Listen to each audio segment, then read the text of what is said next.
Toute l'actualité du Racing Club de Lens en moins de 3 minutes, c'est tout de suite et c'est le grand retour du JTL.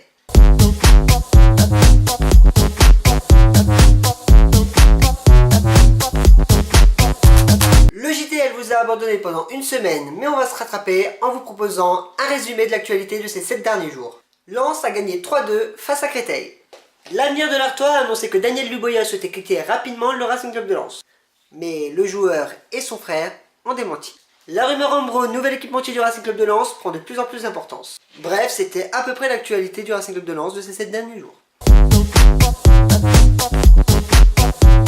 Ce soir, c'est un match important pour le Racing Club de Lens qui accueille Tours en clôture de la 26e journée. A cette occasion, Antoine Camboiré a convoqué un groupe de 17 joueurs. A noter l'absence d'Alphonse Areola qui rejoint à l'infirmerie, Rémi Bonne, Benjamin Bourigeaud, Pablo Chavaria, Ahmed Kantari et Pierre Ducasse. Quant à Loïc Landre, il est retenu en équipe de France Espoir.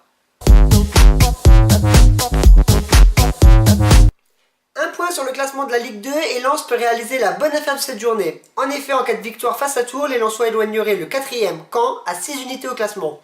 Angers ayant fait match nul à 3, les 100 heures peuvent également reprendre la place de Dauphin et mettre les Angevins à 2 points. Metz, vainqueur de Nancy, reste solidement attaché à la première place.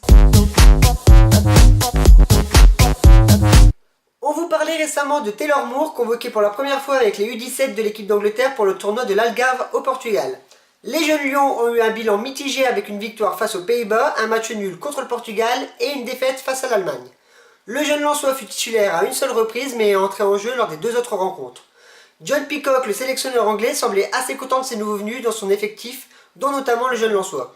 Nous possédons une belle profondeur de banc, chaque année ce tournoi fait émerger quelques nouveaux visages et c'est ce qui s'est passé ici. Lors de notre dernière édition, le joueur mystère était Daniel Zverev. Bravo au Twitos Springboss qui fut le premier à le trouver. Aujourd'hui, pour le retour du JTL, en voici un nouveau. Je vous rappelle que pour jouer, vous avez la page Facebook, le JTL, le JT Lensois, le compte Twitter, @le JTL, ou via les commentaires YouTube en dessous de la vidéo. Merci à tous d'avoir suivi cette nouvelle édition du JTL. On se retrouve demain pour un nouveau JT. En attendant, bon match pour ce soir et allez Lens!